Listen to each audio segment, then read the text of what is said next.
Hello, everyone. Welcome back to another episode of the 52 Must-See Movies and Why They Matter. I'm once again joined by my friend Stephen Billings. Stephen, how are you once again? I am doing well. As you can see behind me, I've spent all my time since the last time I saw you watching every one of these movies behind me. Just kidding. But did watch the movie that we're about to talk about. Yes, we did. Yes, we are. And the film that we're talking about in this episode is another comedic film, another satirical film. Recently, we talked about a Doctor Strangelove and how that was satirizing a rather serious subject in the Cold War and nuclear annihilation. This time, we are discussing This is Spinal Tap. The film that came out in 1984, it was directed by Rob Reiner. It is actually his directorial feature debut as a director, and he went on to make several more films. He's still making films now, actually, but he got his career primarily started as an actor, specifically in one of the greatest sitcoms of all time, in All in the Family, and he made that transition from actor to director, which many actors have done throughout cinema history. And this is his first film, and this is a bit of a cult film. It's a comedy, it's a satire, all about kind of 80s rock and roll. Specifically, I would say 80s metal, 80s hair metal.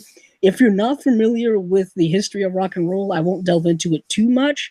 But what I will say is that, like any form of art, it changes over time. Some good, some bad, some weird ways. If you know the decade of the 80s, you got a lot of spandex, a lot of crazy hair, a lot of makeup, a lot of just leather clothing. It was a very weird time for fashion culture, very weird time for culture in general, and music was no exception to that.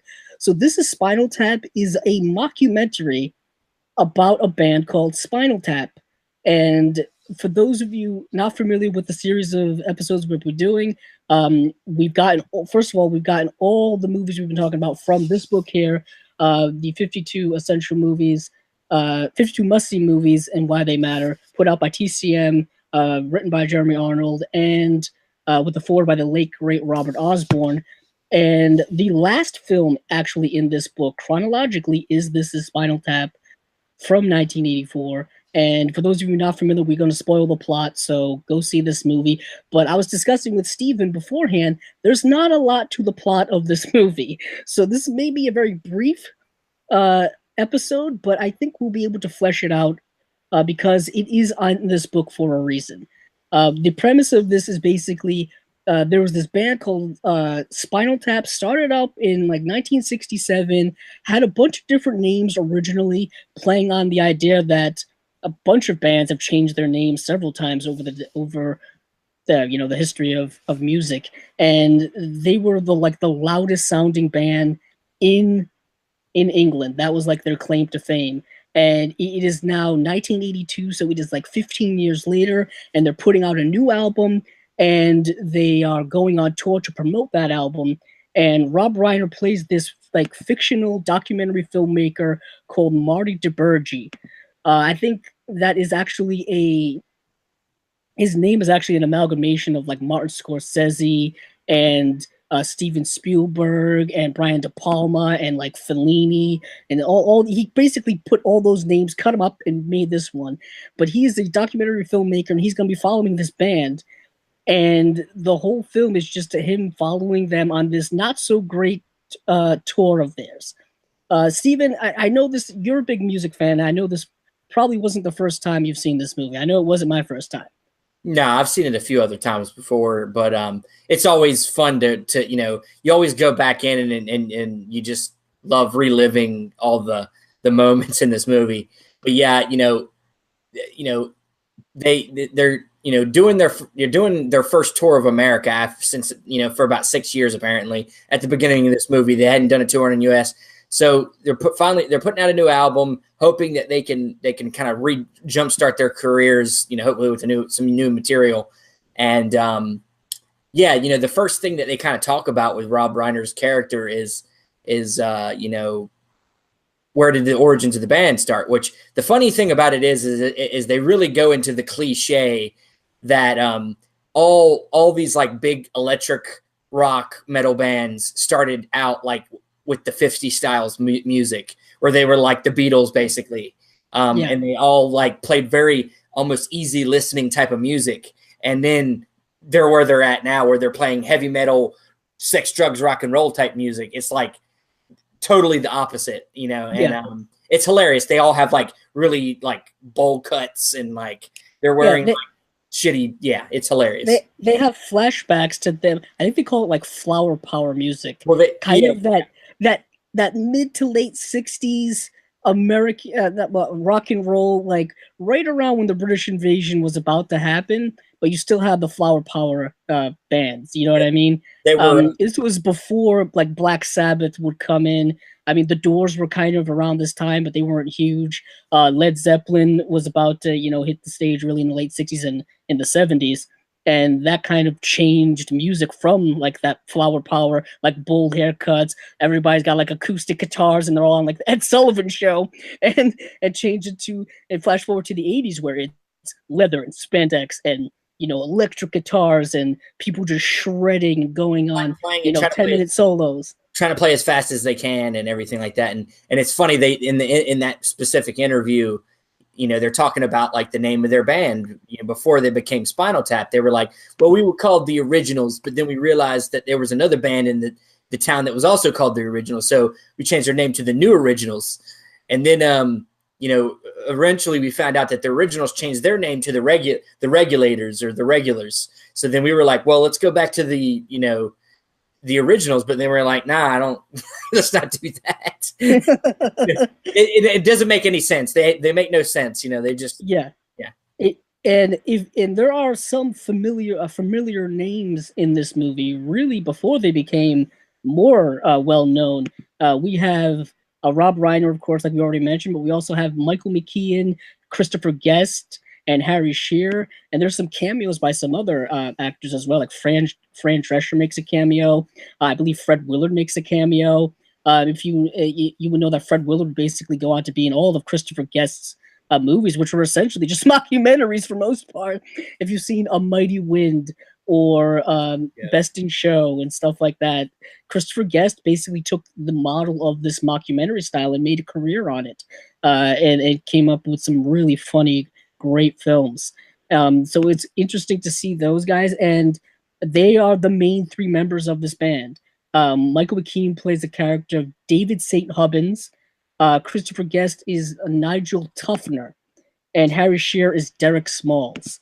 And Michael McKean he plays lead guitar and is the singer, and Christopher Guest plays lead guitar as well. He's kind of the main axe, and then Harry Shearer plays bass. And then there's just a rotation apparently at drummer. Apparently, Steven knows more about music and bands, but apparently drummer is the most disposable person in a band. It's kind of it's like a thing in a lot of bands throughout history. I mean, you can cite like Nirvana even more recently, where before Dave Grohl took over, they went through like 3 or 4 drummers. Like it was like, it's hard to keep a drummer apparently in rock bands. But yeah, near the beginning of the movie, they had this hilarious like scene where they're like doing this big stage act where they're like all in pods, and like both of the 2 guitar players get out of the pod fine, but then the bass player gets stuck in his pod and they can't get him out, so they try to break it open with like hammers and fire. And oh my god, yeah. If you know, yeah, the whole movie is done in that mockumentary style. We're cutting from stage performances to interviews, basically. If you've ever seen them backstage, like just following them around on tour, follow them around on tour. If you've ever seen any other type of rock or music documentaries, well, most recently, Pop Star. Yeah, that was kind of our generation's version of This Is Spinal Tap. But even in non-mockumentary terms, there have been music documentaries like this all the time, following bands on tour, going all the way back to 1970 with "Give Me Shelter" with the Rolling Stones. The song remains the same, which was Led Zeppelin. "Take This Waltz" was not "Take This Waltz," but "The Last Waltz" was was supposed to be the band's last hurrah. And this movie kind of takes all of those, and then it takes inspiration from them, and it satirizes them, but it's not satirizing those movies. It's satirizing rock and roll at the time. Yeah. like we've said, like I said earlier, rock and roll had changed to 80s metal. And as the decade had gone on, and this was only going up to 1984, it would get worse after this. It would just become bloated and just wild and crazy. You hear all kind of, behind the scenes stories of how much drug use and the women and, just the craziness that would go on. This movie really doesn't touch on some of the more crazy things. It's only goes up to 1984. This kind of touches on how the music itself is getting bloated. The stage performances are getting bloated. Like Steven said, they have a whole set piece where they come out of like these space pods. Instead of just playing music on stage, they're worried about the theatrics of it, the pyrotechnics, the clothing, the makeup. The solos have to be longer and just more bloated for no reason other than just to be cool. That's kind of where rock and roll music would go. Eventually, that would end up dying out later in the decade. I always end up telling Steven this. I think that it ended up dying kind of not around 87, 88, and then forward. And I always say that Guns N' Roses was the bridge from the 80s metal that they're satirizing to the early 90s grunge music scene. That's kind of where that transition happens. But that's a whole different thing for another time. But this movie has some actually good music in it. And some of the best sequences in the movie for me is the music when they're performing, because all of the actors, the three main actors that I talked about, actually were all musicians. They're all competent musicians. They did their own playing on the soundtrack for this movie. I thought that was very interesting because normally it's just people pretending, and then they'll get like a real musician to do all of the music and then overlay it over these fake people playing. I don't obviously they overlaid music they recorded later, but it was nice that it was the actual actors playing that music. I thought that was a nice thing. This is also a bit of a cult movie. It's kind of on everybody's like, if there's like a 50 greatest cult movies of all time, this one's always on it. Because while it's in this book, and I think it's an essential movie, it's not I would say beloved by many people. If you don't like the mockumentary style, some people don't like it. Some people don't understand the humor in this movie. A lot of it is improv. If you notice, basically the whole script is improv. Go on. Sometimes this type of humor can't be. Sometimes this type of humor can be taken too far, where they're kind of they're ripping on something. Whether it's not really. It's not really setting up a joke or something like that. It's more like just rambling on about one particular thing where, there's scenes where like we go into the dressing room and, Pete Best's character sees this, like all this food back here and it's all mini food. And so he's over here complaining about like how the meat is bigger than the bread. And he's like rambling on about it. Like, yeah, but look, if I don't want to fold the meat. I want to be able to do it this way. And how does that work? Like the bread on this whole big piece of bologna. Like, how am I supposed to do that? It's like they're worried about stuff that doesn't have anything to do with actual performing or the music. They're basically inside their own heads. They're so narcissistic that the music is secondary to that. You know what I mean? And there's several instances where that happens. I just want to talk about some of the music in general. I think the music itself is satirical. Oh yeah. Most of the songs are the lyrics are like deeply misogynistic. They're all about sex and stuff like that. And it's like rock and roll was all about sex, drugs, and rock and roll. I mean, there was not a lot of progressiveness in rock and roll inherently for women. Of course, there have been many women rock and roll stars throughout the history. From the very beginning, Janis Joplin, several more. You can go on and on forever. But yeah, it's been typically a male-dominated form of art for a while, especially in the 80s. It was very heavily male-oriented. Except the men tried to look like females, so and then it got to that point where androgyny kind of came in, where the men were wearing wigs and long hair and makeup on stage and eyeliner. If you think of like Twisted Sister and bands like that, Cinderella, those hair metal bands, it got a little crazy, and And then there was also, I mean, one scene that kind of really encapsulates that.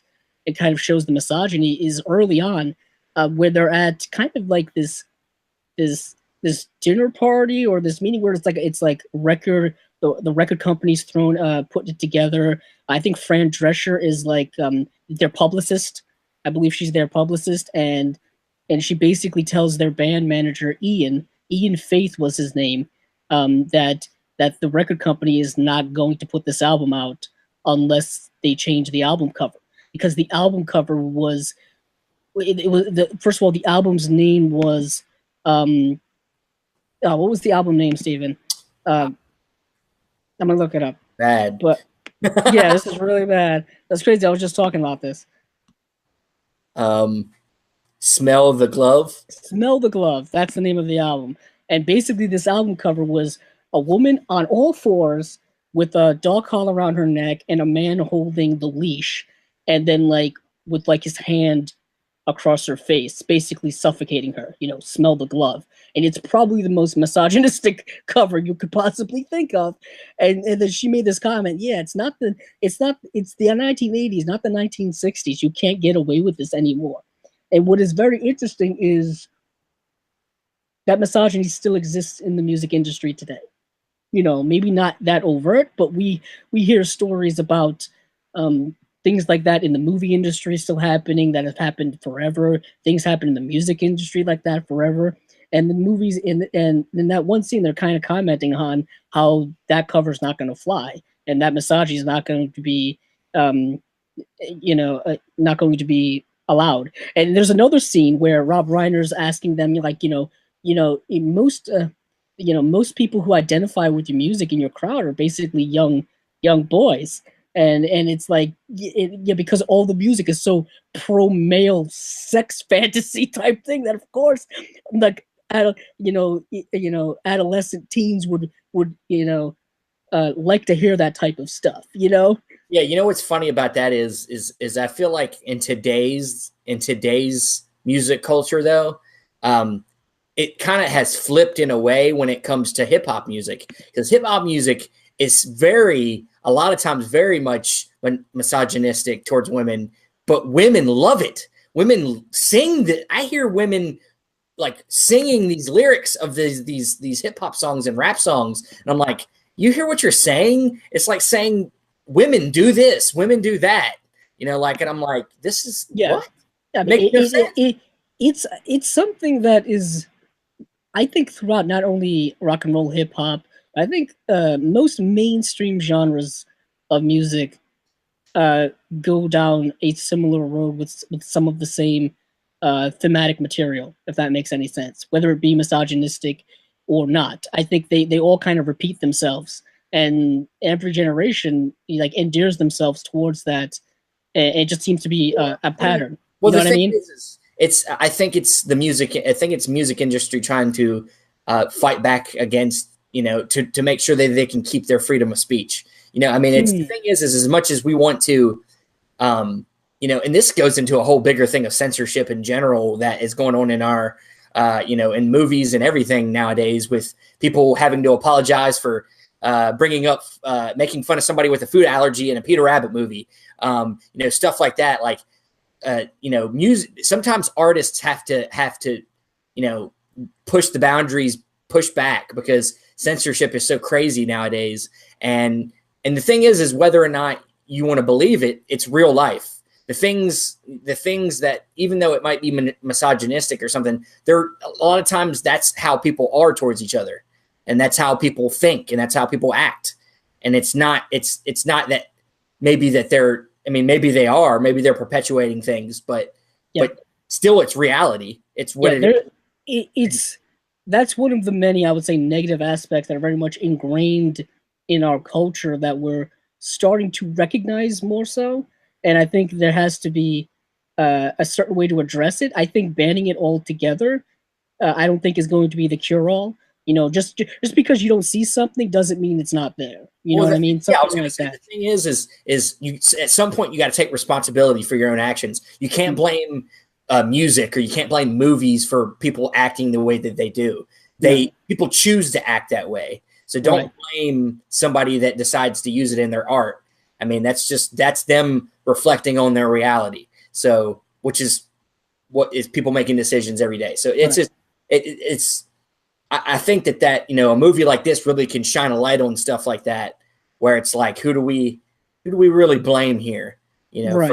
for our actions, you know? But getting back to the movie, let's wrangle it back in. Um, Bring it back into some of our favorite comedic moments of the Dude. movie, because Well, it is a hilarious movie. It is considered one of the best comedies of all time by some. well, we got to talk about the maybe the most well known part, which is the cranking it to 11, Yeah.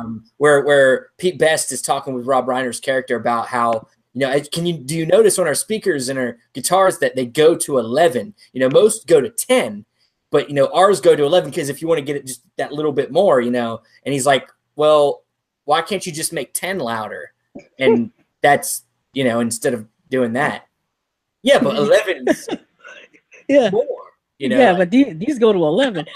I love how that whole sequence starts with him basically showing. It starts off with the Christopher Guest character Nigel showing off his guitar collection. He's got all of these gorgeous guitars. They're all on their stands, and he's just showing them around. Like he's like, "Oh yeah, this is the best one. Look at that flare. Look at the way it looks." And he's like, "Just listen. You can hear it. It's like oh, oh." He's like, "You can hear it." And it's like, and he's like, look at this one. It still has its tag on it. It's never been played, never been touched. He's like, don't touch it. Don't touch it. He's like, I'm not touching. Just point it. Don't point. It's like, and it just shows that he's got all these guitars for no reason other than just to have them. I mean, Most of these he'll never play. Didn't this Probably make all of them he'll never play. doesn't this make you kind of think about our movie collections a little bit? At least, yeah. I mean, or just collections in general. People who just collect things and then don't you know, people collect things, keep them in mint condition, you know, Yeah. keep the value as high as they can, you know. People who collect action figures keep them in their original boxes. People who collect comic books keep them in plastic and cardboard so they don't bend We watch or all whatever. of them. We try to I watch. mean, at least we watch all our movies. We get use out of them. Whereas in this scene, he's probably not going to use any of these guitars. He's just going to keep them there. And then he points over to the amp, and like Steven said, he's like most amps just go up to 10, but these go up to 11 if you want that little extra more.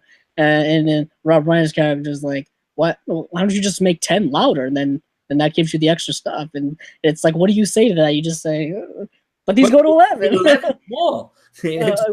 One of my favorite scenes is when he's playing on when that same character, the Nigel character, is playing on his piano, and he's like, yeah, D minor, I think, is the saddest key. You know, just he's like, and then Rob Reiner's goes, oh yeah, it sounds lovely, you know, whatever. He's like, yeah, you know, I get my influence from Mozart and Bach, and basically he's saying like he gets influence from the greats of all time, like Mozart and Bach. They give some of the greatest piano pieces of all time. People study these in music schools all over the world.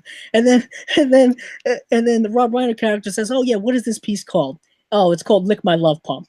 That's the name of this song. That's the name of the song that he's inspired by Bach and Mozart to make. And it just shows you how ridiculous it is. Well, the other thing too about it is that's kind of funny to me is it all also kind of plays on the idea that some of these guys are actually very talented musicians, but they play themselves down just because they want to make money, and they play into what makes them money. Oh yeah, actually showing off their full talent. You know, like instead of making because a song like with that title, "Lick My Love Pump" will play to a big crowd, especially like we were talking about, a misogynistic, male-dominated crowd that's just thinking of women and in a sexual way, thinking of certain sexual innuendos and stuff like that. That'll sell on a record, you know, something that's a little more aloof or a little more art with artistic merit. That's not going to look good on a record, you know. Yeah. And another scene that I always enjoy, and it's kind of like a staple. It became kind of a maybe even a staple before that, of something that kind of happens as a comedic moment. But they're going through metal detectors, and the bass player can't get himself through. And it keeps getting scanned through, and it keeps getting, the alarm keeps going off. So she puts the thing on him, and then waves over his crotch area, and he has something in his crotch area. And she's like, you got something in there? He's like, no, that's all me, So, but then he eventually, it's like, it's a cucumber, I believe, wrapped in aluminum foil. Yeah, in aluminum foil, just to make it, his penis look bigger. Yeah, I mean, it's all about the male ego, feeding the male fantasy. You know what I mean?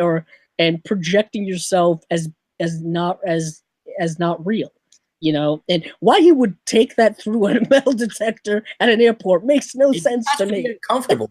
That has to be extremely uncomfortable, especially since back then wearing tight clothes was the style. Yeah. Some other shots that they use in the movie when they're performing are a lot of like awkward crotch shots of the men wearing spandex. Apparently Rob Reiner, he was originally going to be in the movie as one of the band members, but apparently he didn't look good in spandex, so he decided just to be the director and be the mockumentary director instead. Yeah, it was a good move. It was a good move. It was a really good move. But to kind of get back to, I guess, some semblance of plot here, the movie does have a plot. Like we said, the band on their final tour, but gigs are getting canceled. The gigs are getting smaller. Nobody's showing up.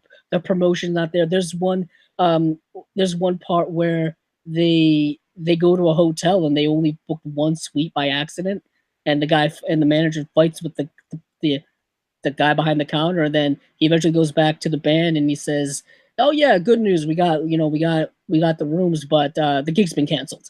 So we got the hotel, but the gig's been canceled." Yeah. And then there's another scene where they go to a record signing. They get their new record.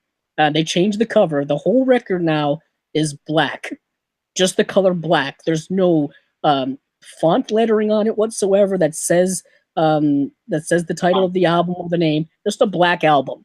And they go to a record store, and no one shows up for the record signing at all. Yeah, they're in the Midwest too, and it's where they think they got a gig going on. They actually got a gig. Everything had gotten canceled on the coasts, so they go to the Midwest, and when they go to the Midwest and get booked, then nobody shows up because there's nobody there.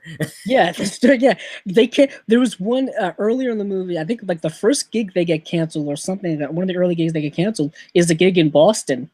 And it was supposed to be a college gig, and the manager goes, "Oh, I guess not. It's not a college town." And I'm like, "It's not a college town. Boston, huge college town. You have like 5 schools there, like 6 schools: Harvard, BC, BU, Emmanuel College, MIT, Northeastern's right around there. There's so Tufts. I mean, it's a huge college town. It's like they canceled the gig there, yet nobody wants to see this band. And then at some point, they end up just playing at an Air Force base. And this is later on in the movie. What happens is the girlfriend of the main actor portrayed by Michael McKean comes in, and she is, I guess, maybe this is maybe not phrasing right, but kind of the Yoko Ono of the band. I mean, Yoko Ono is famously, I guess, blamed for breaking up the Beatles, but I'm guessing it was a lot more complex than that. But someone being a Yoko Ono is I guess some type of stereotypical term. But she comes in, and Nigel doesn't like her, and the manager doesn't like her, and she's kind of butting in, trying to say, "Oh yeah, the album wasn't mixed right, or the promotion's not right, or whatever." And then she ends up taking over as their band manager, and she books them in just like Holiday Inn gigs and like gigs at an Air Force base. And what's funny about that scene is Nigel has this device you put on the guitar that's basically a wireless hookup to the amp, so you don't have to plug in, so you can go all over the stage and not have to worry about wires and stuff like that. But the problem is that you're on an Air Force base, so it got the radio frequencies the same as the Air Force base, so all of a sudden you just start hearing like the Air Force radio stuff over the speakers. And that's when actually Nigel actually quits the band after that. He's like, "I'm done." And this is when we get into like the main climax of the movie, where the band's like on the end of their tour, and it hasn't gone well. But in the end, they do finally reunite with Nigel and the David character do reunite because they're kind of the main pivots of the band. They do eventually reunite in the end, but you know it shows how they're two egocentric guys and they're kind of fighting with each other Well, what throughout happens the movie. is that they get success in another country. Yeah, why they do come back together is their song Sex Farm apparently gets really popular in Japan. Mm-hmm. So now they can actually tour in like Japan or something like that. So yeah, like in the last scene, they're like in Japan playing, and like you got like one of the Pete Best is playing wearing like a giant Japan a Giants jersey while he's playing and shit. Like, you know, yeah. What is weird I always find about that sequence is he just kind of comes onto the stage from off the stage, and it looks like they never replaced him as a lead guitar. And I'm like, didn't they need another lead guitarist to make these songs actually work? And I mean, there are two people bands, but there are two guitars. One's a lead singer, one plays guitar, and then there's a drummer. I mean, you see those guitars. ZZ Top is only 3-people band. Yeah, there's something like that.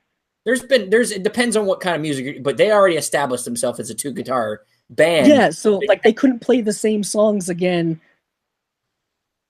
without another guitar. So were they playing all new music? I doubt it at that point. Yeah, they were. But anyway, it's a little thing that bothers me because like he just came in off stage, like seemingly surprisingly, and picked up a guitar. Like, was this guitar tuned properly? Well, I mean, bands have extra guitars already ready to go.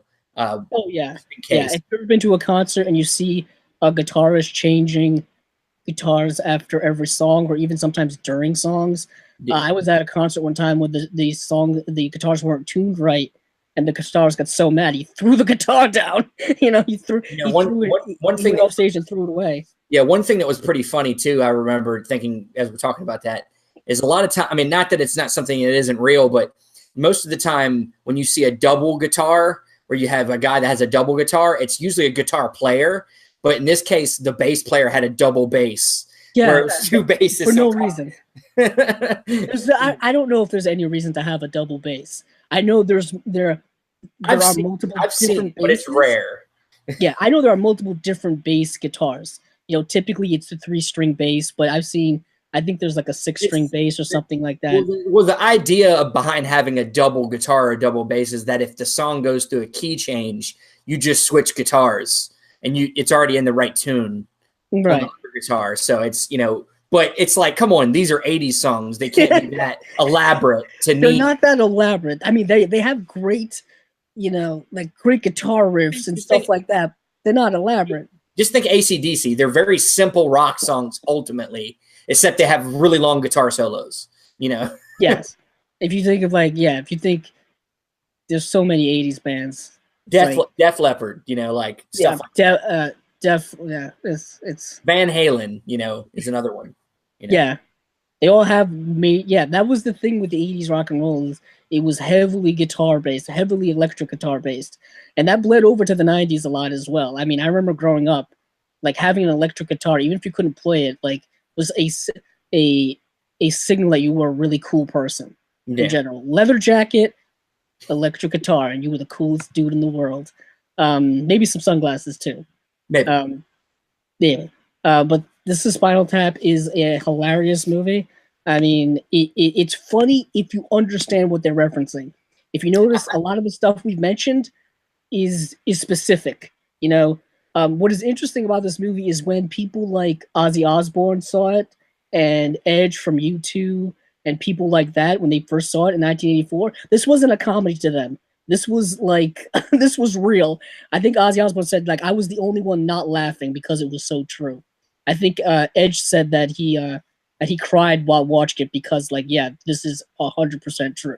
Mm-hmm. About what the stage of what do I want to say this? The stage of rock where rock and roll was at that time. Where rock and roll was at the time. That's what I wanted to say. The stage in which it was at the time. It's an essential movie. I don't know if it's a movie for everyone. It's a very fast movie. It's a very quick movie to watch. It's an hour and 22 minutes, including credits. Some of the funniest sequences and some of the funniest lines are actually in the credits. Yeah. They play like a extended interview in the credit, and there's one part where the Nigel character has this sleeveless shirt that's a skeleton, and he's like, this is actually what my skeleton looks like inside of me right now. It's like if you and it's like you were to take away the flesh and the blood and it's all that stuff, and then he's like, oh yeah, because you see, and then Rob Reiner goes, oh, so your skeleton's green because it's like a green, almost glow in the dark type stuff. And he's like, oh yeah, inside, if you look at your blood, your blood is blue in your veins. But he's like, but then he's like, yeah, but No, that's the your color. veins are blue. Your veins are blue, but your blood is red. He's like, oh, so I guess it's not green. it's it's so many funny lines like that in this movie. But we will probably close it out here with any final words. You can find this movie on Blu-ray. You can find it on DVD. You can probably find it streaming uh, online somewhere, or even over cable boxes or whatever. It's a popular cult film. But you kind of have to like rock and roll. You kind of have to know rock and roll era in which it's satirizing. If you are interested in this book, you can also pick this up. We're getting very close to finally finishing going over all of the movies in this book here. Steven, your final words, and where can people find you on the internet? Yeah, I mean, just kind of going back over what you said. I mean, it is a very funny movie. I think anybody can really enjoy this if you like spoof movies, if you like anything in that realm, like Monty Python, kind of like parody movies, stuff like that. I think you can get an enjoyment out of this. And yeah, I mean, I love Rob Reiner. We alluded to it earlier. Went on to do a lot of other great movies, Stand By Me, A Few Good Men. Very versatile director, and yeah, it's just one I like to go back to every once in a while and have fun with. And you can find me on Facebook, Instagram, Stardust, YouTube. Just look up Stephen Billings or Film Club Central. Yep, you can find me on Twitter at Cabzilla06, as well as my YouTube channel, Cabzilla Productions. And keep watching those movies. I know I will.